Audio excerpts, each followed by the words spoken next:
All right, welcome. Today, we're taking a journey into this incredible inner, spiritual map of the self that's sometimes called the Chay Mansion. And we've got a key to a very special door, the eighth door, a dimension known as Adam. It's all about discovering who we really are. So let's unlock it and see what's inside. So our story starts with this moment of just total confusion. A woman, Daniela, she steps into this space for the very first time, and she gets a vision of herself. She's standing in this super elegant 1920s room wearing this amazing red dress and hat, a look that is just completely 100% not her. And her gut reaction is immediate. This isn't me. And that reaction, right there, it brings up the huge question we're tackling today.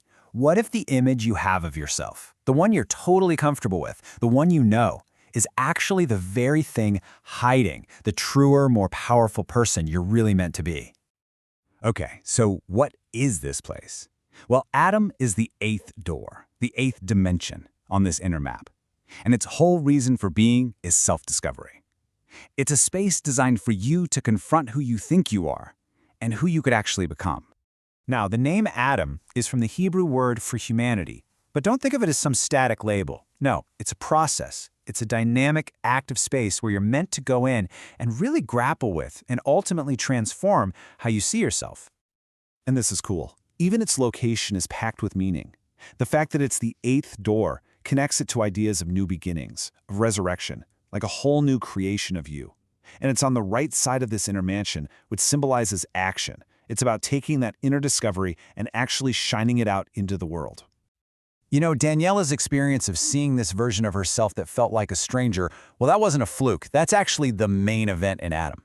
Let's look at a couple of other people's visions, because when you put them together, a really powerful pattern starts to show up.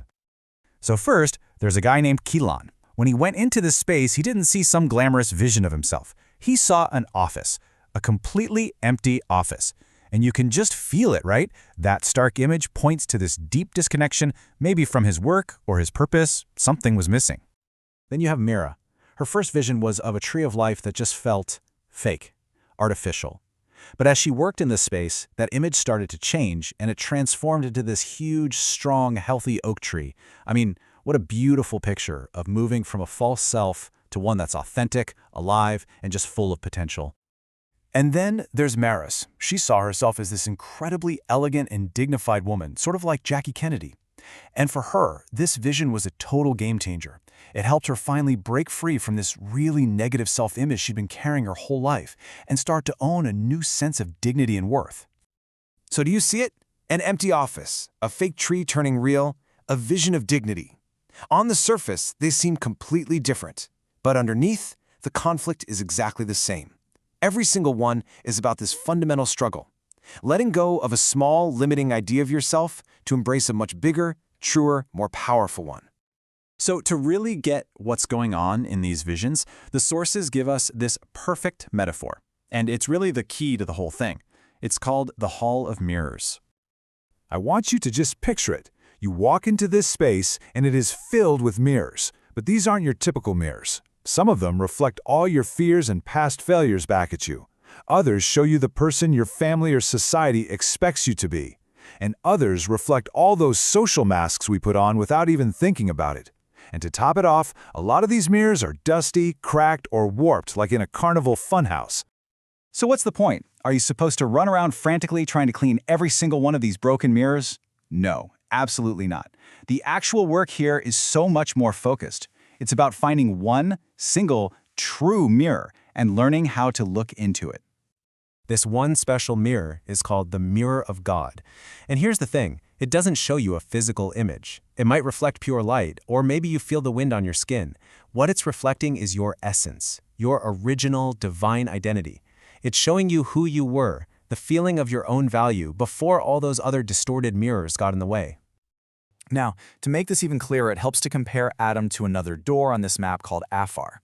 Think of it like this. Afar, the third door, that's your roots. It's your spiritual DNA, where you come from. But Adam, the eighth door, that's your outer identity. It's the lifeblood that you project out into the world. It's how you show up. So why is this so important?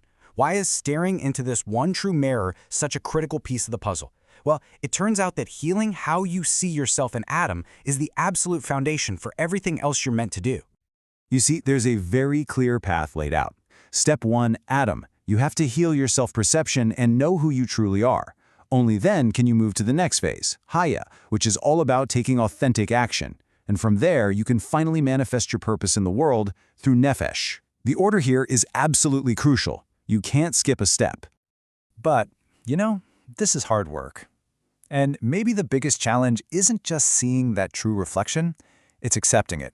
Because so often, that divine vision of who we really are is so much bigger, so much more dignified, and just plain more powerful than the little story we've been telling ourselves for years. It can be really hard to believe it's actually you. So, to wrap things up, let's just zoom the camera out for a minute. We've been focused this whole time on the personal journey, right? On the I. But remember that dual meaning of the word Adam?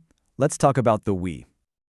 Just like we said at the start, Adam means both the individual person, man, and the collective, humanity.